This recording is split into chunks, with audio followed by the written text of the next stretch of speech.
ঘটনা ঘটেছিল সেদিনকে রাত্রেবেলা আমি এখানে আমাকে একজন এক বস্তা সিমেন্ট দিতে চেয়েছিল। আমি সেই সিমেন্টটা আনতে যাচ্ছিলাম ওদের পাশের বাড়িতে। ওখানে গিয়ে আনতে গিয়ে ওখানে ওরা 4 জন মিলে আসে, এসে আমাকে চারপাশ দিয়ে ঘিরে ধরে। তো আমার সঙ্গে যে ছিল তাকে অনেক মারধর করে ওকে তাড়িয়ে দেয়। তাড়িয়ে দিয়ে ওরা 4 জন মিলে আমার কাছে বলে আমাকে তোমরা খুশি করো। তো আমি বলছি কী দিয়ে করবো বলো, বলে কত টাকা চাই বলতে আমি টাকার কথা বলে ওরা বললো আমার টাকা লাগবে না, আমার ঘরে 2টো মেয়ে আছে, মেয়ে দুটোকে আমাদের কাছে দাও। তা আমি বলছি না, আমার মেয়ে দুটোকে তোমাদের কাছে আমি দেবো না। আমি ওদের অনেক হাতে পায়ে ধরেছি, ওদের অনেক অনুরোধ করেছি, অনেক কী করেছি, ওরা কিছুই শোনেনি, ওরা কিছুই করছে না। না করার পর তারা ওরা 4 জনে মিলে আমাকে ওই একটা জঙ্গল আছে, জঙ্গলের দিকে নিয়ে গিয়ে ওরা আমার সাথে করে তারপরে এই করে আবার যাওয়ার সময় আমাকে করে যায়, হুমকি দিয়ে যায় যদি তুই থানায় যাস বা কোনো জায়গায় যাস তাহলে তোর ছোটো বাচ্চাটা আছে, ছেলেটা আছে, ওদের মেরে দেবো, ওদের নিয়ে যাবো। দিদি এই যে ঘটনা ঘটে আপনি আতঙ্কিত? হ্যাঁ, আমি খুব আতঙ্কিত স্যার। আমি জানিয়েছি, থানায় জানিয়েছি। ওরা 2 জনকে ধরে নিয়ে গেছিল, 2 জনকে ধরে নিয়ে গিয়ে ওরা এই করেছিল করে। আর 2 জন ধরা পড়েনি, আজকে শুনলাম সকালবেলা খোঁজ নিলাম। ওদের একজনের নাম আকবর, একজনের নাম কি করে। ওরা যে সময় যে কাজ পায় সেই সময় সে কাজ করে স্যার। ওরা ক্রিমিনাল, ওরা চুরি করে বেড়ায়, ডাকাতি করে বেড়ায়, এসব করে বেড়ায়। ওরা কোনো ভালো কাজের সঙ্গে থাকে না স্যার। ওরা পার্টির লোকের সঙ্গে রয়েছে। আমি কালকে পার্টির লোকের সঙ্গে কাছে গেছি, টিএমসি পার্টির লোকের সাথে রয়েছে স্যার। আমি কালকে কি নাম চিনেন আপনি? হ্যাঁ আমি চিনি, তাদের বাড়িও আমি দেখিয়ে দিতে পারবো। কি নাম? একজনের নাম আকবর, একজনের নাম জাবেদ, একজনের নাম আলামিন, একজনের নাম ছোটু। তার মধ্যে কে কে গ্রেফতার হয়েছে? গ্রেফতার হয়েছে আকবর, জাবেদ আর ছোটু গ্রেফতার হয়েছে। আর সকালে খোঁজ পেলাম ওর মারা নাকি 2 জনকে নিয়ে নাকি থানায় দিয়ে এসছে। আমি এখনো জানি না, আমি দেখিনি।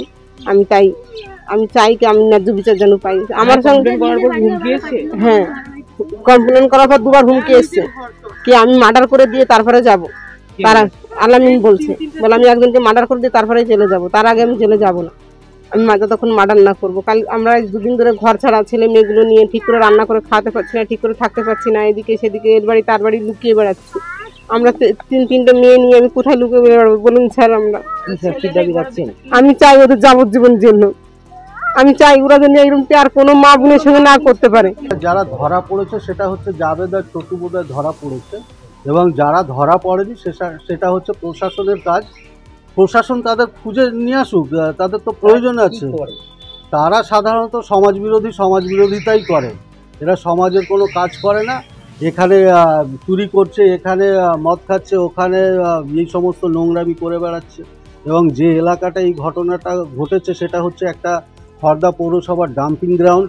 ওই এলাকায় এই ধরনের গাঁজা বিক্রি থেকে শুরু করে, মানে স্মাগলিং থেকে শুরু করে এবং মেশিন থেকে শুরু করে এই যে আর্মস নিয়ে যে কালকে ভয় দেখানো হয়েছে সেটাও ওরা করেছে। যাদেরকে 2টোকে ধরে নেওয়ার পর বাকি যে 2 জন বা 3 জন পালিয়েছিল তারা কিন্তু কালকে আর্মস নিয়ে ওই ভদ্রমহিলাকে ভয় দেখিয়েছে যে যদি কেস না উঠিয়ে নেওয়া হয় তাহলে গুলি করে দেবে। আমি প্রশাসনকে অবশ্যই অবগত করেছি। আমি বড়বাবুর সঙ্গে কথা বলেছি, বড়বাবু বলেছে যে আমরা যত তাড়াতাড়ি পারি ওদেরকে অ্যারেস্ট করছি এবং করে যথাযথ ব্যবস্থা নিচ্ছি। আমি বড়বাবুকে ধন্যবাদ জানাই যে এই কাজটা তাড়াতাড়ি ইনিশিয়েটিভ নেওয়ার জন্য, এবং আরও চাইব উনি যদি আরও এটা কঠোর থেকে কঠোরতম শাস্তির ব্যবস্থা করেন তাহলে আরও ভালো হবে।